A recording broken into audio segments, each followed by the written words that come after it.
ମୋଦି ତରକାରୀ ଝୋଳ ମରିଯିବ, ଚାଲ ଖାଇଦବା। ହଁ ଚାଲ ଚାଲ। ତରକାରୀ ଝୋଳ ମରିଯାଉ କି କାଠୁଆ ହେଇଯାଉ, ମୋର କିଛି ଇମ୍ପୋର୍ଟାଣ୍ଟ କଥା ଅଛି।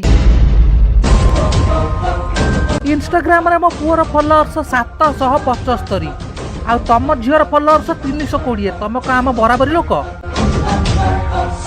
ମତେ ଯାହା ଲାଗୁଛି ତମ ଝିଅ ଆମ ଟୋକାକୁ ଫସେଇଛି କେବଳ ଫଲୋଅର୍ସ ବଢିବା ପାଇଁ।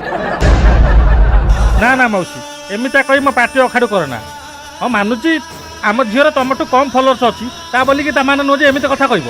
ତମେ ଆମ ଝିଅର ରିଲ୍ସ ଯାଇକି ଚେକ୍ କରୁଛ କେତେ ଭ୍ୟୁ ଯାଉଛି? ହଁ ନିହାତି ଭାବରେ ଭାଇରାଲ ହଉଥିବ। 320 ଫଲୋଅର୍ସ ଯେତେବେଳେ ମିଲିୟନ 2 ମିଲିୟନ ତ ଯାଉଥିବ ଆଉ।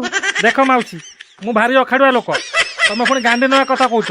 ସୋଦାସୁଦି କଲେ ମତେ କହିବନି ପଛରେ। ଧନ, ଆରେ ସିଏ ଅଖାଡ ଲୋକ, ତା ସାର୍ ନ ପଡ଼ିକି ପ୍ରସ୍ତାବରେ ରାଜି ହେଇଥାଏ। ଆଉ ପୁଅ ଝିଅ ରାଜି ଅଛନ୍ତି ପରା। ହଁ